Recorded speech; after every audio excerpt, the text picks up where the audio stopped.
siguiente ponente con una gran trayectoria. Vamos a escuchar a Mara Balestrini.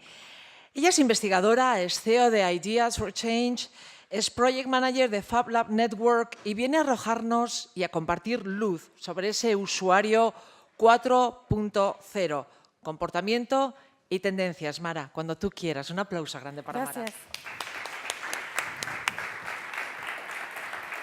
Gracias. Bienvenida. Muy bien. Vale, muchas gracias por haberme invitado.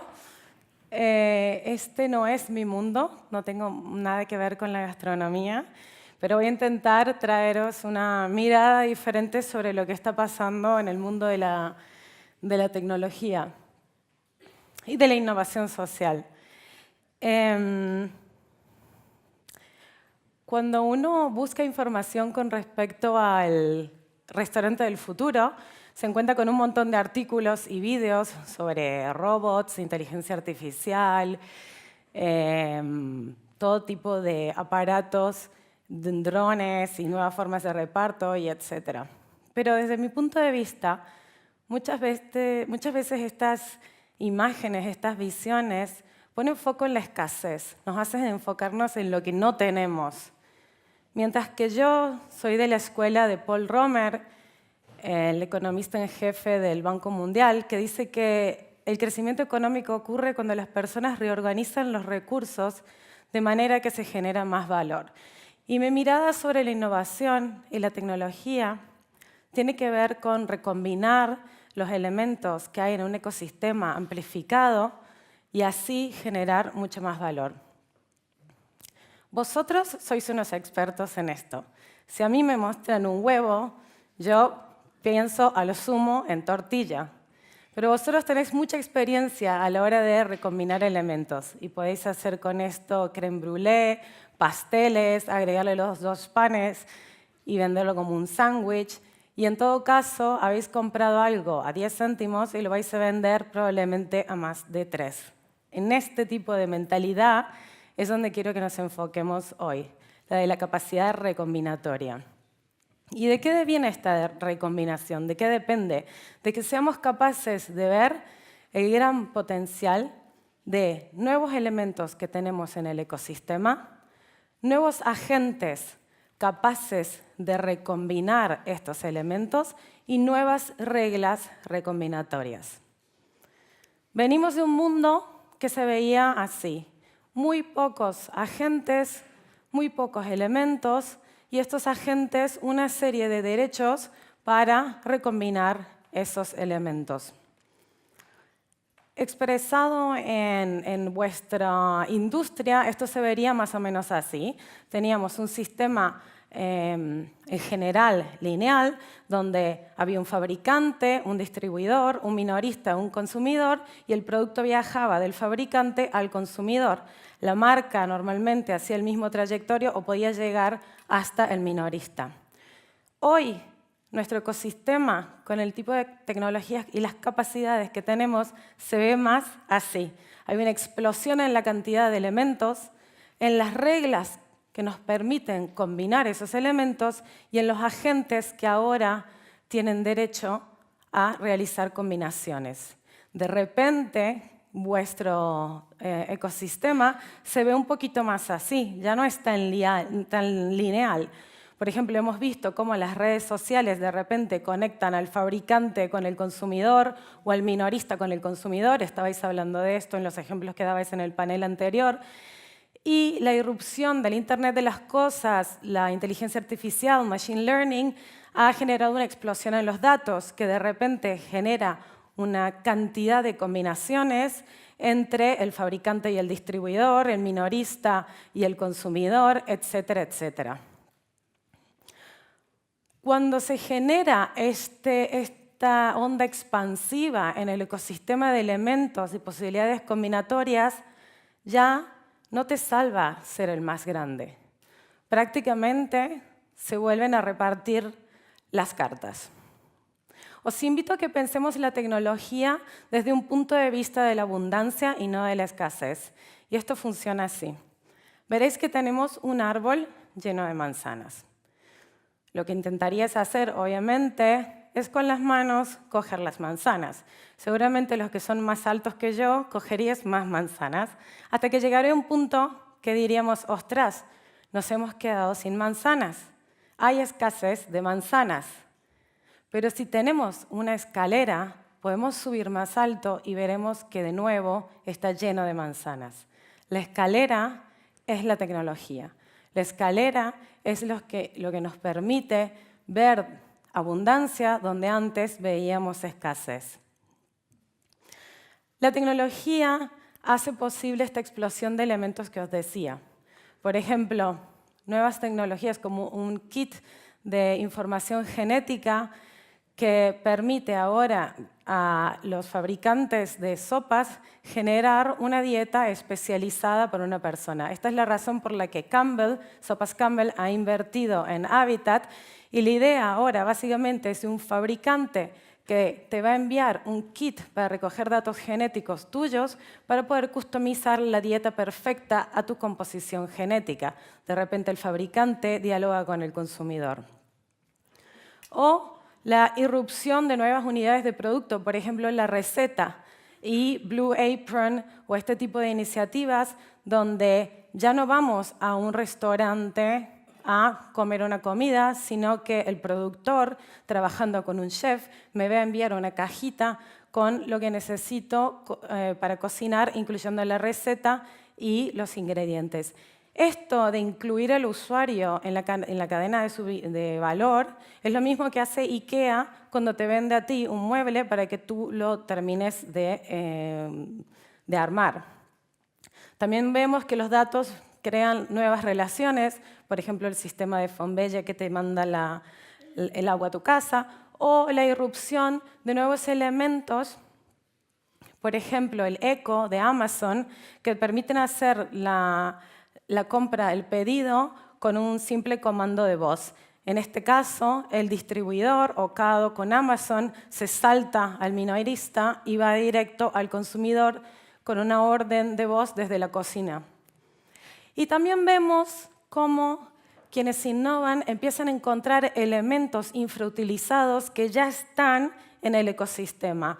Y este es el caso, por ejemplo, de First Class Meal, un proyecto que se está gestando en los Estados Unidos, donde dijeron, ostras, tenemos una cantidad de camiones del servicio postal de los Estados Unidos que tiene una granularidad impresionante en el territorio, podemos trabajar con ellos para que hagan delivery de comida en zonas en las que nosotros no llegamos. Y esto entonces lo que posibilita es expandir la granularidad del reparto. También tenemos nuevos elementos que nos permiten producir en casa, por ejemplo, el FabBot, que es de tecnología de código abierto y permite uno diseñar su propia huerta, y el robot no solo que va a plantar las semillas, sino también que las va a regar, las va a cuidar, etc. Nosotros en FabLab Barcelona estamos también trabajando en, por ejemplo, Aqua Pioneers, este kit para la producción de alimentos en casa, que es también absolutamente de código abierto y ha sido cofinanciado por ciudadanos.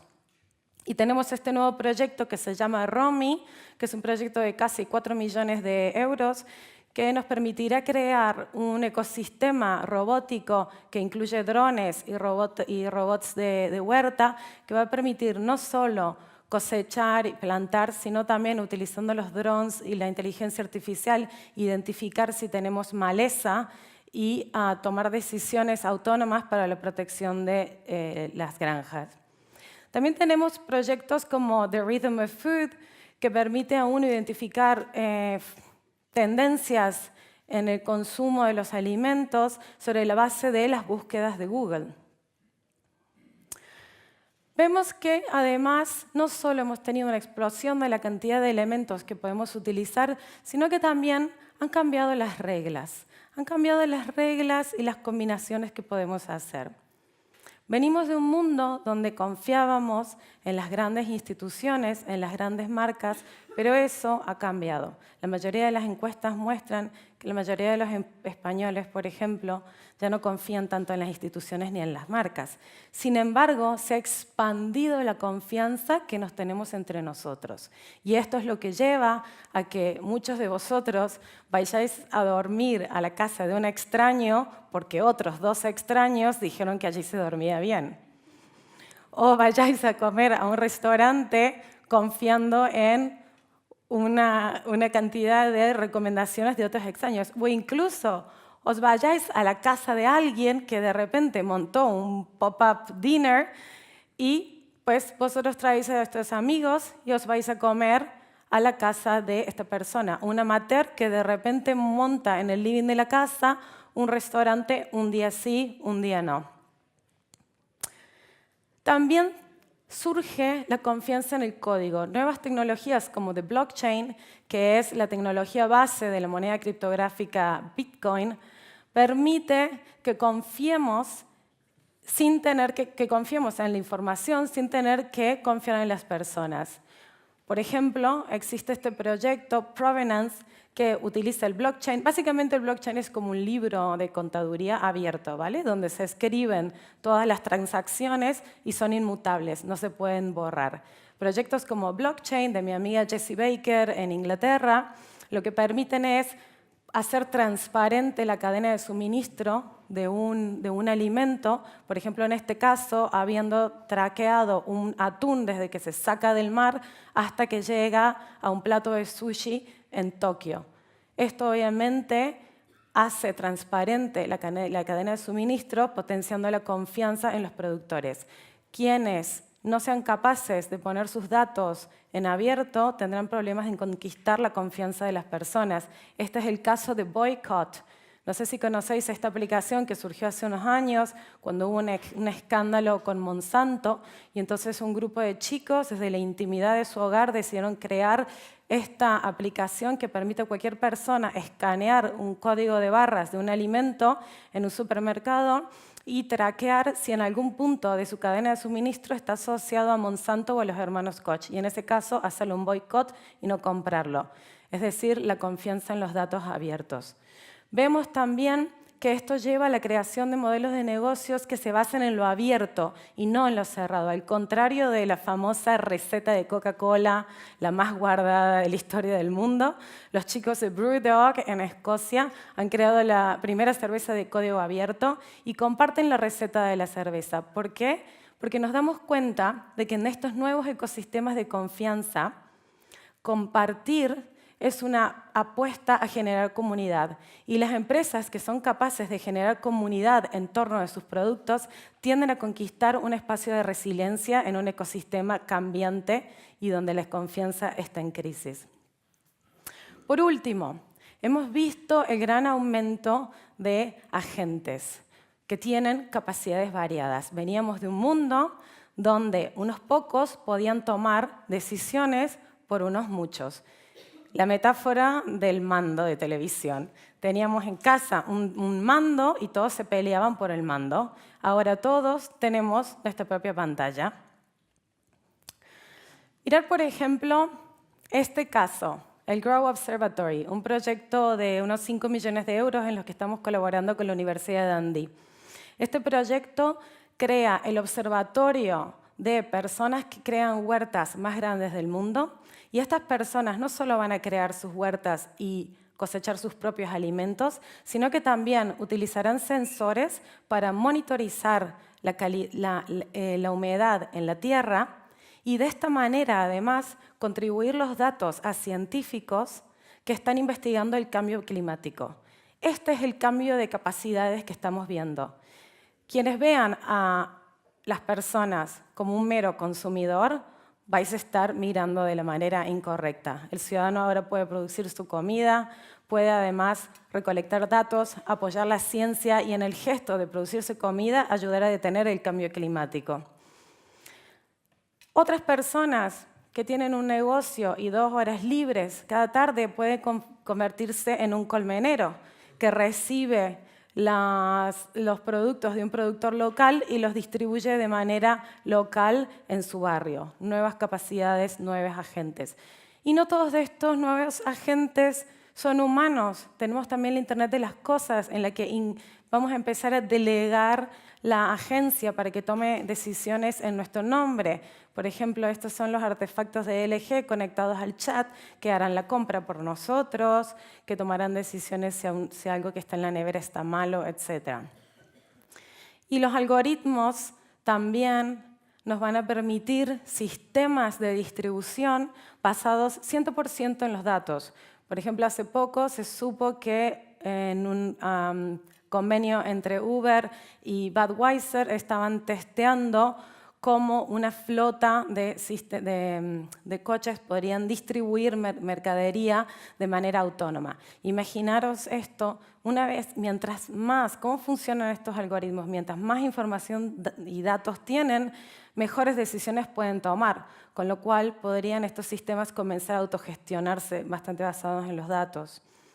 O incluso lo que ha hecho Coca-Cola, utilizar los algoritmos para poder hacer la ingeniería de las naranjas para asegurar que todos sus zumos van a tener el mismo sabor. Es decir, el agente algoritmo llevado al comienzo de la producción de alimentación. O el surgimiento de estos nuevos intermediarios que van a estar allí repartiendo la comida y haciendo que los restaurantes que no tengan delivery se queden absolutamente afuera de la jugada. Veníamos de un mundo lineal donde creíamos que entendíamos cuál era la secuencia de hechos y elementos que nos convenían. Y ahora nos encontramos en un ecosistema amplificado que se ve más bien como un sistema de relaciones, con un ciudadano al medio, un ciudadano que a la vez es productor al medio y productor local, minorista, fabricante y distribuidor, intentando servirle, intentando co-crear con él. Obviamente la gran pregunta ahora es cómo aprovechamos esta oportunidad y cómo podemos generar nuevas combinaciones. Como dije antes, que seas grande en este momento no te asegura nada. La innovación va a ser para aquellos que sean capaces de recombinar, de utilizar las tecnologías para poder generar nuevas combinaciones que producen más valor. Como dice mi socio, Javi Creus, en la actualidad, una visión de crecimiento no es mirarme al espejo o imaginarme cómo voy a ser cuando sea más grande. Una visión de crecimiento es mirar al otro lado del río y ser capaz de identificar sobre qué piedras debería saltar para llegar del otro lado del río. Es el momento de innovar. Nunca antes tuvimos tantos elementos disponibles, tantas capacidades y tantas oportunidades de recombinación. No estoy diciendo que es fácil, pero hay que hacerlo. A lo sumo lo que puede pasar, como dice el Dalai Lama, es que pierdas la oportunidad, pero seguro vas a aprender la lección. Muchas gracias. Voy a hacer una pregunta. A mí siempre me ha generado mucha curiosidad modelos como en el que tú trabajas. ¿Qué argumento utilizan principal para convencer a las grandes empresas en invertir en modelos de open source o de código abierto? Nosotros tenemos, convencer la especialidad de la casa. Básicamente, nosotros tenemos un modelo en Ideas for Change que se llama Pentagrowth, que se ha hecho muy famoso. Lo que hicimos fue estudiar 50 compañías que crecieron el 50% en usuarios y en revenue en 5 años consecutivos y derivamos las 5 palancas del cambio exponencial. Y una de esas palancas es cuánto conocimiento compartes tú. Y lo que hemos visto es que cuando una solución abierta crece demasiado, tiende a convertirse en el estándar y una solución propietaria nunca le va a poder competir. Este es el caso de Wikipedia. ¿Cuántos años le llevó a Wikipedia cargarse a Enciclopedia Británica y a Encarta? Nada, 5 o 6 años. Y una vez que una solución abierta se convierte en el estándar, la posición es tan resiliente porque tiene una comunidad que le está contribuyendo y apoyando. Está en otra categoría. Entonces, obviamente, cuando esto fue el mundo de las enciclopedias, solo se preocuparon los de Británica, e incluye mi madre. Mi madre era asesora cultural de Enciclopedia Británica y primero me decía, ostras, pero esta cosa es un impresentable, porque sin los expertos, y yo, vale, sí. Y pues ahora se quedó sin curro ella y muchos otros, ¿no? Y esto está pasando en un montón de otras industrias donde se empieza a ver el gran valor, el potencial de lo abierto. A ver, cuando tú, esto es muy importante y esto es lo que atrae a muchas empresas que dicen, ostras, yo me siento un poco que se me está moviendo el suelo, quiero colaborar con vosotros para ver cómo lo hago. Porque lo que hemos visto es que cuando una empresa una empresa en abierto tiende a convertirse en un elemento estructurante en un ecosistema. Entonces, se convierte en una plataforma y genera potencial de negocio para otros. Por ejemplo, hay gente que imprime Wikipedia, gente que hace proyectos con Wikipedia. Y al empoderar a otros elementos en tu entorno para que produzcan valor, serán ellos mismos los que intenten salvarte. Es como el que reparte las cartas en un juego de póker, ¿no? Todos quieren comprarle tragos y tal porque quieren seguir jugando. Sí. Vale, gracias. Gracias. Gracias. Gracias.